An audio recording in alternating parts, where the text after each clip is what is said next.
Madame la Présidente de la Fondation Emma Invest, Mesdames et Messieurs les responsables des entreprises suisses, chers collègues de la mission permanente du Cameroun auprès des Nations Unies à Genève, Mesdames et Messieurs, je suis heureux de m'adresser à vous à la veille du voyage organisé à votre intention au Cameroun par l'ambassade du Cameroun en Suisse, avec le concours efficace de la Fondation Emma Invest, à laquelle j'exprime ici toute mon appréciation.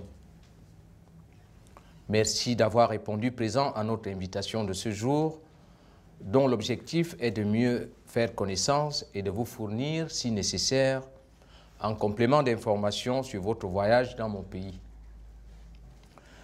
Merci surtout pour l'intérêt que vous manifestez pour le Cameroun et son développement. Mesdames et Messieurs, comme l'a dit tout à l'heure la présidente de la Fondation Emma Invest, je voudrais rappeler que votre prochain voyage d'affaires au Cameroun fait suite au forum Emma Invest organisé à Genève au mois d'octobre dernier, dans ce même hôtel, et auquel plusieurs d'entre vous avaient participé. Une année après, il est question de concrétiser sur place au Cameroun les contacts établis ou d'explorer de nouvelles opportunités. Parlant des opportunités, je puis vous assurer ou vous réassurer que mon pays en regorge. Souvent appelé Afrique en miniature en raison de l'immense diversité qui le caractérise, le Cameroun est la véritable locomotive de l'Afrique centrale, entendue au sens de la Communauté économique et monétaire de l'Afrique centrale, la CEMAC. Beaucoup d'entre vous le savent, le Cameroun, à travers le port de Douala, est la porte d'entrée au Tchad et en République centrafricaine. Avec un marché intérieur de 22 millions d'habitants et le voisinage des pays membres de la CEMAC, ainsi que du géant nigérian, 170 millions d'habitants, le Cameroun offre un potentiel de consommateurs considérable. Les grands chantiers en cours dans les secteurs agricoles, miniers, hydroélectriques et les infrastructures, notamment le port en eau profonde de Kribi, les barrages de Lompangar, de Menvele et de Mekine, ont permis de faire passer le taux de croissance de 4,5% en 2013 à 5,5% en 2014. Le lancement d'autres projets structurants devrait permettre une nette amélioration de ce taux de croissance. Plusieurs mesures incitatives ont été prises par le gouvernement ces dernières années afin de faciliter le doing business au Cameroun, parmi lesquelles des mesures douanières et fiscales. Par ailleurs, le délai de création des entreprises a été ramené à 72 heures. Le système bancaire en constante amélioration est l'un des plus fiables de la sous-région. En outre, le gouvernement, sous la houlette du chef de l'État, son Excellence M. Paul Biya, mène un combat acharné contre la corruption et les lenteurs administratives.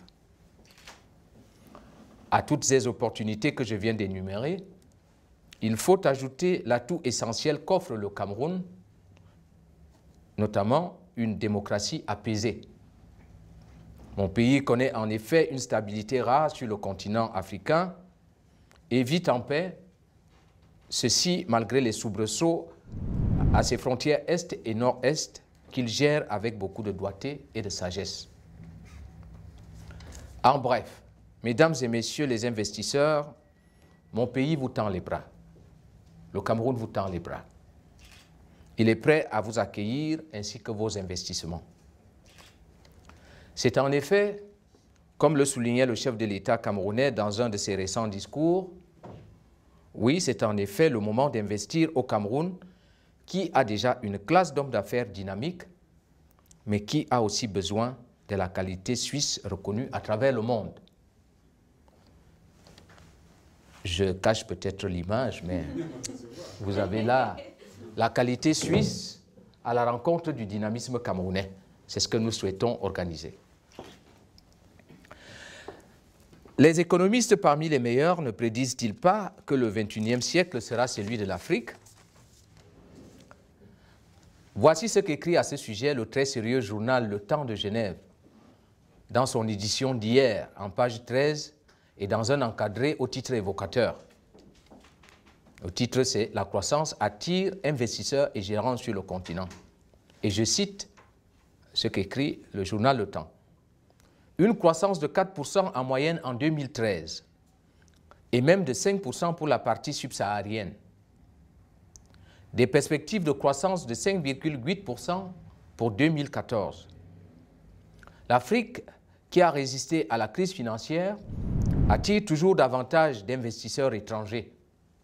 Télécom, matières premières, infrastructures sont autant de domaines qui connaissent un boom économique. Fin de citation. Alors, mesdames et messieurs les investisseurs, profitez de l'occasion de votre voyage au Cameroun pour prendre un bon départ dans cette ruée qui a déjà débuté vers le continent africain.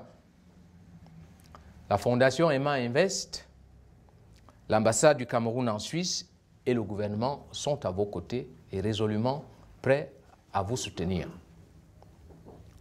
Il ne me reste plus qu'à vous souhaiter un agréable et fructueux voyage au Cameroun.